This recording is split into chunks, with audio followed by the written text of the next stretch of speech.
Breaking చూస్తున్నాం. YCP ఎన్నికలకు సిద్ధమైంది. తుది దశకు అభ్యర్థుల ఎంపిక చేరుకుంది. ఏ క్షణమైన లిస్టు ప్రకటించే ఛాన్స్ కనిపిస్తోంది. టికెట్ లేని సిట్టింగ్లకు ఇప్పటికే ముఖ్యమంత్రి జగన్ సమాచారం ఇచ్చారు. కొందరు సిట్టింగ్లకు నియోజకవర్గాల మార్పుకు సంబంధించి కూడా హింట్ ఇచ్చారు. జనవరి నుంచి అభ్యర్థులు జనంలోకి వెళ్లేలా వ్యూహాలు రచించినట్టుగా తెలుస్తోంది. కొత్త ఇన్ఛార్జీలతో పింఛన్ పెంపు కార్యక్రమాల నిర్వహణ కూడా చేపట్టబోతున్నారు. వచ్చే నెల సంక్షేమ కార్యక్రమాలతో ప్రతి ఇంటికి అభ్యర్థులు వెళ్లేలా ప్లాన్ చేస్తోంది వైసీపీ. ఇక రీజనల్ కోఆర్డినేటర్స్కి కీలక బాధ్యతలు అప్పగించారు. రీజనల్ కోఆర్డినేటర్స్కి అసంతృప్త నేతలను బుజ్జగించే బాధ్యతలు కూడా, అలాగే సమన్వయం చేసే బాధ్యతలు కూడా అప్పగించినట్టుగా తెలుస్తోంది. ప్రభుత్వ పార్టీ కార్యక్రమాల నిర్వహణపై నేతలకు దిశానిర్దేశం చేశారు ముఖ్యమంత్రి జగన్. నియోజకవర్గాల వారీగా సమీక్షలు నిర్వహించాలని జగన్ ఆదేశించినట్టుగా తెలుస్తుంది. మొత్తం మీద వైఎస్ఆర్ కాంగ్రెస్ పార్టీ ఎన్నికలకు సిద్ధమవుతోంది. అభ్యర్థుల ఎంపిక కూడా పూర్తి చేసినట్టుగా తెలుస్తుంది. మార్పుకు సంబంధించి కూడా ఇప్పటికే అభ్యర్థులకు తగు సూచన చేసినట్టు తెలుస్తుంది. టికెట్ లేని సిట్టింగ్లకు కూడా సమాచారం ఇచ్చినట్టుగా తెలుస్తుంది.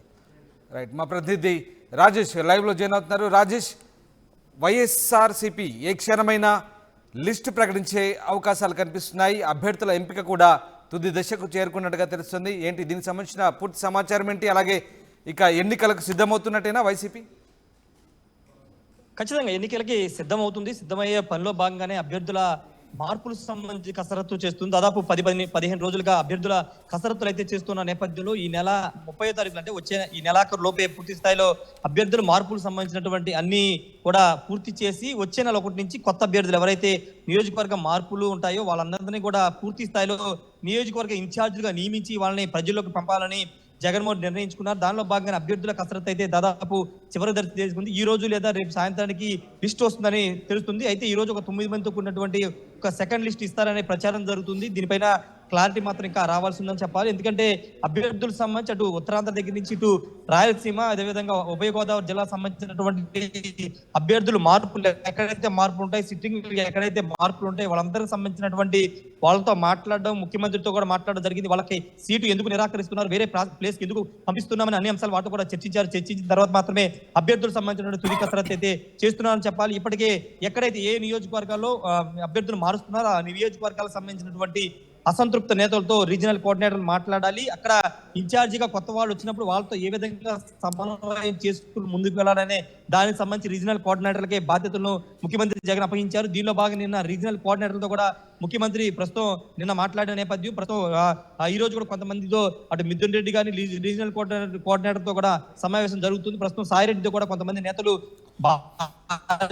కానీ లేకపోతే ఎంపీ మాగుంట శ్రీనివాసరెడ్డి అంతా కూడా భేటీ అయ్యారు. స్థాన చలనం కలిగే వాళ్ళు, ఎంపీ నుంచి ఎమ్మెల్యేలకు వచ్చే వాళ్ళు, ఎమ్మెల్యే నుంచి ఎంపీలుగా ప్రమోట్ అయ్యి వీళ్ళందరికీ సంబంధించినటువంటి కూర్పు అయితే దాదాపుగా పూర్తయింది. వచ్చే నెల నుంచి పూర్తి స్థాయిలో సంక్షేమానికి లాస్ట్ నెలగా కనబడుతుంది. ఎందుకంటే ఫిబ్రవరిలోనే నోటిఫికేషన్ వచ్చే అవకాశం నేపథ్యంలో జనవరిలోనే పెన్షన్ పెంపు 3,000 రూపాయలు పెంచుతూ వచ్చే నెల నుంచి దాన్ని ఇస్తున్నారు. అదేవిధంగా ఆసరా చేయి 2 పథకాలను కూడా వచ్చే నెల రిలీజ్ చేయబోతున్న నేపథ్యంలో ఈ 3 పథకాలని సద్వినియోగం చేసుకుంటూ నెల రోజుల పాటు కొత్త అభ్యర్థులు, పాత అభ్యర్థులు ప్రజల్లో ఉండే విధంగా, ప్రజలకు దగ్గర అయ్యే విధంగా కొత్త అభ్యర్థులు ఒకవేళ టైం తక్కువ ఉంది కాబట్టి వచ్చే నెలని ఆ 3 పథకాలను ఉపయోగించుకుని ప్రజలకి ఇంటింటికి తిరగడానికి అవకాశం ఉంటుంది. కాబట్టి పూర్తిగా ఎవరైతే దాదాపు 50 నుంచి 60 స్థానాల్లో మార్పులు చేర్పులు ఉంటాయని చెప్తున్నారు. కాబట్టి 60 మందికి వచ్చే నెల కీలకంగా ఉండే అవకాశం ఉంది. కాబట్టి ఈ నెలాఖరులోపే అంటే ఇవాళ రేపటిలోపు అభ్యర్థుల పేర్లు మార్పులకు సంబంధించినటువంటి లిస్టు ప్రకటించిన తర్వాత వాళ్ళు పూర్తిగా ప్రజల్లోకి వెళ్ళడానికి అవకాశం ఉంటుందని వైసీపీ అధిష్టానం భావిస్తుంది. దానిలో భాగంగా లిస్ట్ అయితే ఈ రోజు లేదా రేపు ప్రకటించే అవకాశం కనబడుతుంది. చాలా క్షేత్రస్థాయి వరకు వెళ్ళి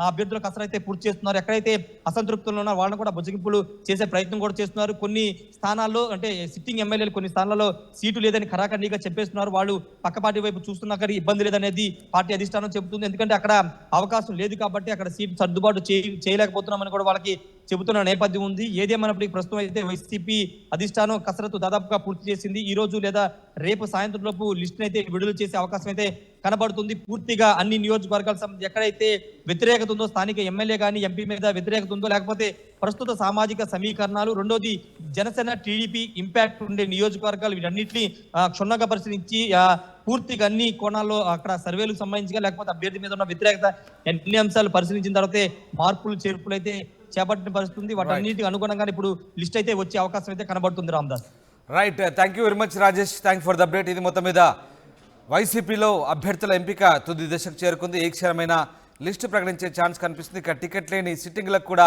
ఇప్పటికే ముఖ్యమంత్రి జగన్ సమాచారం ఇచ్చినట్టు తెలుస్తుంది. కొందరు సిట్టింగ్లకు నియోజకవర్గాల మార్పుకు సంబంధించి పార్టీ అధినేత జగన్మోహన్ రెడ్డి ఇప్పటికే సూచనప్రాయంగా వెల్లడించినట్టుగా తెలుస్తోంది.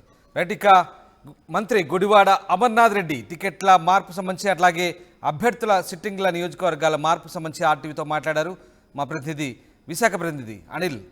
ఆయనతో ఫేస్ టు ఫేస్ ఒకసారి చూద్దాం. కాంగ్రెస్ పార్టీ నియోజకవర్గ ఇన్ఛార్జీల ప్రక్రియ తుదిదశ చేరుకుంది. అమర్నాథ్ ఉన్నారు, మాట్లాడదాం. అమర్నాథ్ గారు, ఇన్ఛార్జీల మార్పు మీ గెలుపుపై ప్రభావం చూపుతుందా? భిన్నమైనటువంటి స్వరాలు వినిపిస్తున్నాయి. తప్పించినటువంటి క్యాండిడేట్లు మీకు వ్యతిరేకంగా పనిచేసే అవకాశం ఉంటుంది కదా? ఇప్పుడు ప్రతి రాజకీయ పార్టీలో లక్షలాది మంది కార్యకర్తలు నాయకులు ఉంటారు. ఇప్పుడు ఒకరిద్దరు ఎవరైనా యాంటీ చేసేటువంటి వారు ఉన్నా, లేకపోతే మేము పనిచేయం మాకు సీటు నిన్న మనం వంశీ ఎమ్మెల్సీ ఇచ్చాం, మేము 6 సంవత్సరాల పాటు ఎమ్మెల్సీ పదవి ఉంది, ఇంకో 4 సంవత్సరాలు ఆయనకు ఇంకా పదవి కొనసాగేటువంటి అవకాశం ఉంది. నాకు పోటీ చేయడానికి అవకాశం లేదు కాబట్టి నేను పార్టీ మారానని చెప్పాను అన్నాడు. Well and good. ఇప్పుడు ఆయన ఉండి ఇక్కడ పని చేయకపోవడం కన్నా వెళ్ళిపోవడం మంచిది మాకు. ఆయన ఉండి మేము పని చేయను, నాకు సీట్ ఇస్తేనే పని చేస్తానని అంటే అది మాకు పార్టీ కూడా మంచిది కాదు. సో అటువంటి వారు ఎవరన్నా ఉండే అటువంటి ఆలోచన ఉన్నటువంటి వారు ఎవరైనా ఉంటే వెళ్ళిపోతే మంచిది అనేటువంటిది నా అభిప్రాయం. షర్మిల ఏపీ కాంగ్రెస్ పగ్గాలు చేపట్టబోతున్నారనే వార్త వస్తుంది. ఖచ్చితంగా వైఎస్ఆర్ కాంగ్రెస్ పార్టీ నుంచి బయటకు వెళ్ళిన వారంతా ఆ పార్టీనే ప్రత్యామ్నాయంగా చూసుకోమని, ఆ పార్టీ కాకపోతే కేపాల్ పార్టీని ఎంచుకోమనండి. ప్రజాశాంతి పార్టీ ఉంది కదా, బోల్డ్ పార్టీలు ఉన్నాయి. ఇంకోటి ఏదో జాతీయ జనసేన అని ఒకటి వచ్చింది, ఇంకోటి వచ్చింది. 4-5 పార్టీలు ఉన్నాయి. దేశంలో కొన్ని వందల వేల రాజకీయ పార్టీలు ఉన్నాయి. ఎవరన్నా ఏదైనా ఎంచుకోవచ్చు, ఎక్కడికైనా వెళ్ళమనండి. మా దగ్గర లేనప్పుడు వాళ్ళు ఎక్కడికి వెళ్తే మాకేంటి? టీడీపీ జనసేన కూటమి వైపు ఈ నేతలంతా చూస్తున్న క్రమంలో వైఎస్ఆర్ జనసేన కూటమి కాదు, టీడీపీ. అది ఇంక మళ్ళీ జనసేన లేదు అందులో. ఎందుకు లేదు? జనసేన సపరేట్ ఎక్కడ ఉందమ్మా? జనసేన భవిష్యత్తును కూడా లోకేష్ కూర్చొని మాట్లాడుతూ ఉన్నాడంటే వాళ్ళకన్నా సిగ్గు ఉండాలి, సమాధానం చెప్పాలి దానికి. వాళ్ళు ఎవరు అన్ని మూసుకొని కూర్చున్నారంటే ఏంటి అర్థం? కనీసం పోనీ టీడీపీలో పాలిట్ బ్యూరోలో కన్నా పోనీ పవన్ కళ్యాణ్ తీసుకోమనండి. పొత్తుల్లో భాగంగా సీట్లు పంచుకోబోతున్నాం, పదవులు కూడా పంచుకోవడం. అన్ని సీట్లు చంద్రబాబు నాయుడు ఇస్తాడు, జనసేన సీట్లు కూడా చంద్రబాబు నాయుడు ఇస్తాడు. బహుశా నాదెండ్ల మనోహర్కి ఉన్నది తెనాలి ఒకటే కాబట్టి అదేదో అనౌన్స్ చేసినట్టున్నారు. పవన్ కళ్యాణ్ సీటు కూడా చివరికి చంద్రబాబు నాయుడు అనౌన్స్ చేస్తాడు.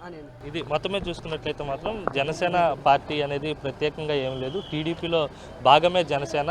అలాగే జనసేన పార్టీ నేతలు ఎవరికి కూడా సీట్లు ఇవ్వడం, పదవులు ఇవ్వడం అనేది తెలుగుదేశం పార్టీ నిర్ణయిస్తుంది. జనసేన భవిష్యత్తును లోకేష్ నిర్ణయిస్తున్నారని చెప్పి మంత్రి అమర్నాథ్ ఎద్దేవా చేస్తున్నటువంటి పరిస్థితి. ఓవరాల్గా చూస్తే కనుక ఇన్ఛార్జీల మార్పు అనేది గెలుపు కోసమే చేస్తున్నటువంటి కసరత్తు. ఖచ్చితంగా ఎవరైతే వ్యతిరేకంగా చేయాలనుకుంటున్నారో వారంతా పార్టీని వీడి వెళ్ళవచ్చు అని చెప్పి అమర్నాథ్ చెప్తున్నాడు. వీడి జర్నలిస్ట్ అజిత్తో కలిసి అనిల్ RTV, విశాఖ.